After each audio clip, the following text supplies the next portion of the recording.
سبيل الدموع سبيل مريح، تنهد يا صاحي كي تستريح. أعوذ بالله من الشيطان الرجيم. بسم الله الرحمن الرحيم. وَلَقَدْ يَسَّرْنَا الْقُرْآنَ لِلذِّكْرِ فَهَلْ مِن مُدَّكِرٍ۔ ملتی جلتی آوازوں والے حروف کے اوصاف اور ان کی مشق، حمزہ اور عین کی آواز میں فرق۔ تو ملتی جلتی آوازوں والے حروف کی مشق جو ہے ضروری ہے، اور اکثر لوگ جو ہے اس میں غلطی کرتے ہیں، ایک حرف کی جگہ دوسرا حرف پڑھ لیتے ہیں، جس کو تجوید کی اصطلاح میں لحن جلی کہتے ہیں، اور اس کا حکم حرام ہے، اور معنی جو ہے بعض دفعہ غلط ہوتا ہے، لیکن بعض دفعہ غلط یعنی اتنا ہو جاتا ہے کہ وہ کفری معنی بن جاتا ہے۔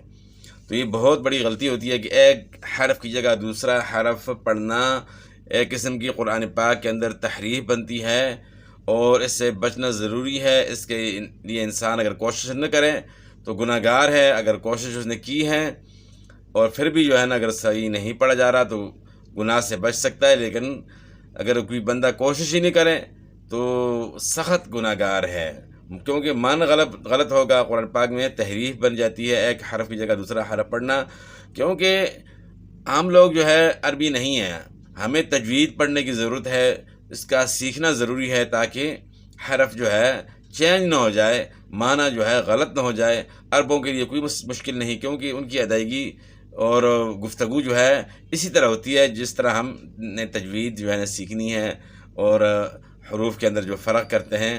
تو کچھ حروف جو ہے نا 13 حروف ایسے ہیں کہ جو ہم ادا نہیں کر سکتے، تو ان میں سے جو ہے بعض تو بالکل جو ہے نا ادا ہی نہیں کرتے۔ تو سب سے پہلے جو ہے نا حمزہ سے جو ہے نا شروع کرنا ہے۔ حمزہ اور عین میں جو ہے لوگ فرق نہیں کر سکتے۔ جس طرح پڑھتے ہیں الحمدللہ رب العالمین، رب العالمین، تو وہ رب العالمین پڑھتے ہیں، یعنی عین کو حمزے سے تبدیل کر لیتے ہیں، عالمین کی جگہ عالمین پڑھتے ہیں، تو حرف جو ہے نا چینج ہو گیا۔ تو اس لیے اب ان کی آواز کو ہم نے سمجھنا ہے اور مخرج سمجھنا ہے۔ حمزہ جو ہے اس کا مخرج جو ہے گلے کا آخر ہے، اقصی حلق ہے، اور عین کا مخرج وسط حلق یعنی گلے کا درمیان ہے، تو مخرج بھی چینج ہے۔ حمزہ کی جو آواز ہے وہ سخت ہوتی ہے، حمزہ میں جھٹکا ہوتا ہے۔ جس طرح ہم پڑھیں گے حمزہ زبر ا، حمزہ ساکن یا ای او خواہ الف کی شکل میں حمزہ اگر ہم لکھتے ہیں تو پھر بھی وہی آواز ہے، اور عین کی شکل میں اگر حمزہ ہم لکھتے ہیں تو پھر بھی وہی آواز ہے، کیونکہ حمزہ کی مستقل شکل کوئی نہیں ہے۔ تو کبھی یا کے اوپر کبھی واو کے اوپر حمزہ ہوگا، کبھی الف کی شکل میں کبھی عین کی شکل میں۔ اصل میں جو ہے نا اس کی کیا ہے؟ آواز ہے ا ای او، ا ای او، ا ای او، یعنی اس میں پتہ لگتا ہے کہ حمزہ سخت ہے۔ اب حمزہ ساکن ہے تو کس طرح پڑھیں گے؟ ا ای او، آپ نے محسوس کیا کہ اس کے اندر جھٹکے کی آواز ہے، ا ای او، تو یہ حمزہ کی جو آواز ہے گلے کے آخر سے ہے، گلے کے آخر جو سینے کی طرف ہے۔ اچھا، اس کی بنسبت عین کی آواز کیسی ہوگی؟ گلے کے درمیان سے اس کو نکالنا ہے، ع عی عو، ع عی عو، گلے کے درمیان سے نکالنا ہے۔ آپ کچھ دن پریکٹس کریں گے تو اس کو آسانی سے آپ پڑھ سکیں گے، کیونکہ کسی حرف کے اندر تکلف نہیں ہونا چاہیے، تکلف کے بغیر آسانی سے آپ پڑھ سکیں۔ یعنی عین میں آواز کو یعنی گلے کو گھونٹنا نہیں ہے، ع عی عو، آسانی کے ساتھ آپ پڑھ سکیں، تو گلے کے درمیان سے آواز نکل گیا، یعنی اس کو ا ای او نہیں پڑھیں گے، ا ای او پڑھیں گے تو پھر تو حمزہ ہو گیا، ع عی عو۔ اچھا، اب حمزہ ساکن تو اس کی آواز کیا تھی؟ ا ای او، جھٹکا تھا حمزہ میں، اور عین کی آواز کیسی ہوگی جب عین ساکن ہوگا؟ ا ای یعنی گلے کے درمیان سے اس کی آواز نکالنی ہے. اور گلے کے درمیان کون سا؟ جہاں ابری ہوئی ہڈی ہے اور انگلی سے آپ محسوس کر سکتے ہیں، وہاں انگلی رکھ کر گلے کے درمیان پہ کہ عین گلے کے درمیان سے ادا ہو رہا ہے یا نہیں. اس کی پریکٹس کی ضرورت ہے. اب دونوں کی یعنی اکٹھے جو ہے نا، دونوں کی جو ہے نا ہم نے پریکٹس کرنی ہے، حمزہ کی بھی اور عین کی بھی. حمزہ کی آواز کیا ہوگی؟ یعنی حمزہ جب ساکن ہوگا اس کے اوپر سکون ہوگا یعنی جزم ہوگی. اور عین جب ساکن ہوگا یعنی اس کے اوپر جزم ہوگی.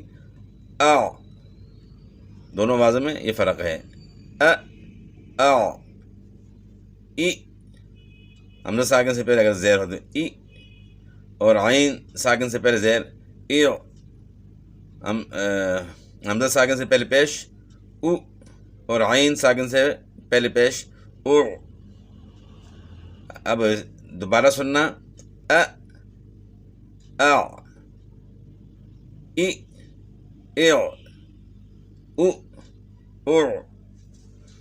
تو اس طریقے سے سب سے پہلے تو مخارج جو ہے نا اس کے متعلق آپ نے پڑھ لیا ہے، تو وہاں مخارج کو دوبارہ ریپیٹ کریں اگر آواز صحیح نہیں ہوئی تو. یہاں تو مشق مراد تھی، یعنی مشق مقصد یہ تھا کہ اس کی تھوڑی مشق ہو جائے اور فرق معلوم ہو جائے اور یہ ذہن نشین ہو جائے کہ عام طور میں معاشرے میں اس کو کس طرح پڑھا جاتا ہے اور کیا غلطی کی جاتی ہے. تو ذہن نشین کرنا مراد تھا، ورنہ اس کا تلفظ جو ہے صحیح کرنا اور حرف کی آواز جو ہے اپنے مخرج سے نکالنا، وہ مخارج میں جو ہے نا وہاں آپ دوبارہ جو ہے نا دیکھ سکتے ہیں اس ویڈیو میں اور اس کو صحیح کر سکتے ہیں. اچھا، اب تمرین جو ہے نا آگے ہے. پہلے حمزہ کی پھر عین کی.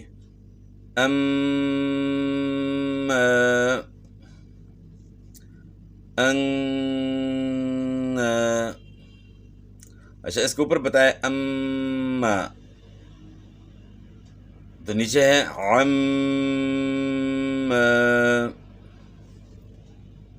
اب غلطی لوگ کیا کرتے ہیں کہ حمزہ پڑھتے ہیں عین کی جگہ، یعنی عین کو حمزہ سے چینج کر لیتے ہیں تو عما کی جگہ اما پڑھتے ہیں، تو پھر اما جو ہے نا یہ آواز بنتی ہے اما. تو عین کو اگر حمزہ سے چینج کر لیا تو اس طرح لفظ ہو جائے گا. اسی طرح عن، اگر عین کو حمزہ سے چینج کر لیا تو یہ آواز ہو جائے گی، یہ لفظ بن جائے گا ان ہو جائے گا. تو اور اس طرح ہم علیہ ہے، اور اگر حمزہ سے چینج کر لیا پھر الیہ ہو جائے گا یا علیہ بن جاتا ہے، یعنی اس طرح لفظ بن جاتا ہے. اور اس طرح علا، اگر حمزہ سے چینج کر لیا تو پھر یہ لفظ بن جائے گا الا یا الا بن جائے گا. اور اسی طرح علیم، اگر عین کو صحیح ادا نہیں کیا، جس طرح عام طور پہ لوگ یہ غلطی کرتے ہیں کہ حمزہ سے چینج کرتے ہیں، تو پھر اس طرح لفظ بن جائے گا علیم بن جائے گا. علیم کی جگہ علیم بن جائے گا. علیم کا معنی ہے جاننا اور علیم کا معنی ہے دردناک، تو معنی جو ہے نا چینج ہو جاتا ہے. اس طرح نافع، نافع، تو عین کی آواز گلے کے درمیان سے نکلتی ہے اور حمزہ کی آواز گلے کے آخر سے نکلتی ہے. اور اسی طرح تا اور طوا میں فرق ضروری ہے. اب تا کی جگہ طوا لوگ پڑھتے ہیں، سمجھو کہ جہاں جہاں مثلا کہ طوا آئے گی اس کی جگہ تا پڑھیں گے تو پورے قرآن پاک میں یہ غلطی وہ کرتے رہیں گے. تو لوگ اس طرح قرآن پاک غلط پڑھتے ہیں اور بعض لا علمی کی وجہ سے پڑھتے ہیں اور بعض جو ہے نا کوشش نہیں کرتے. تو تا جو ہے یہ تو آسانی سے ہی پڑھتے ہیں، طوا جو ہے نا اس کو موٹا کرنا ہوتا ہے. اب پڑھنا ہے یتلون. اب تا جو ہے نا آسان ہے. تا کی آواز باریک اور بغیر جھٹکے والی ہوتی ہے. طا کی آواز موٹی اور جھٹکے والی ہوتی ہے. مطلعون مطلعون. اب دیکھیں تا جو ہے نا یتلون، تو تا کی آواز بغیر جھٹکے کی ہے اور باریک بھی ہے. طا کی آواز موٹی ہوگی، یعنی موٹے حروف میں سے ہے طا. تو جب تک آواز کو موٹا نہیں کریں گے، زبان کو تالو کی طرف نہیں اٹھائیں گے، تو طا کو ہم موٹا نہیں پڑھ سکتے ہیں. طا کو موٹا پڑھنے کے لیے زبان کو تالو کی طرف اٹھانا ہوگا، اس کو موٹا پڑھنا ہوگا اور اس کو پھر ہم تب صحیح پڑھ سکیں گے. مطلعون مطلعون. تو اس طرح تا اور طا میں جو ہے نا فرق، اس کی جو ہے نا پریکٹس کرنی ہے.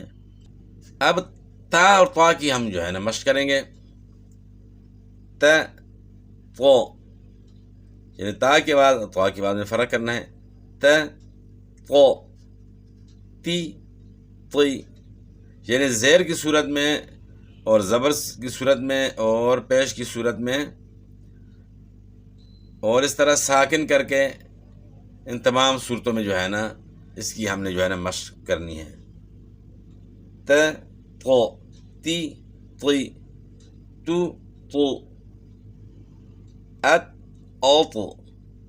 اچھا ایک بات یہ ہے کہ اس میں جو ہے نا قلقلہ بھی کرنا ہوگا، انہیں ہلا کر پڑھنا ہوگا، کیونکہ حروف قلقلہ میں سے ہے طا. تو موٹا کرنا ہے اس کو، لیکن حروف قلقلہ میں ہونے کی وجہ سے اس کو ہلا کر پڑھنا ہے، اور تا کو ہلا کر نہیں پڑھنا ہے، اس میں قلقلہ نہیں ہوگا. ات اوطو ایت ایطو ات اوطو. تو یہ ہوئی تا اور طا کی مشق، کہ کس طرح ہم نے جو ہے نا اس کو ادا کرنا ہے. اس میں فرق کیا ہے؟ اچھا اس میں جو ہے نا بعض لوگ توا پڑھتے ہیں، ہونٹ گول کرتے ہیں، بعض تقا پڑھتے ہیں. تقا یعنی وہ گلے سے آواز آگے جو ہے نا اس میں مکس کرتے ہیں. تو یہ دونوں صورتوں میں جو ہے نا غلط ہے. اس کو مسئلے کے صحیح پڑھنے کے طریقے کیا ہے؟ تا کو آپ موٹا کریں گے طا ہو، اس کی آواز طا ہو جائے گی. طا زبان تالو کی طرف اٹھائیں گے تو تا کو موٹا کریں گے، طا کی آواز یعنی بن جائے گی طا طا طا. تو اس طریقے سے جو ہے نا اس کی آپ نے مشق کرنی ہے، اس کو سمجھنا ہے. تو اب اس کی جو ہے نا تمرین. اچھا آیتون یتلون انت حشرت حشرت نتیجتون. اور طا کی ابھی جو ہے نا وطنون وطنون طعامون طا طا طعامون بطل طغى يطمع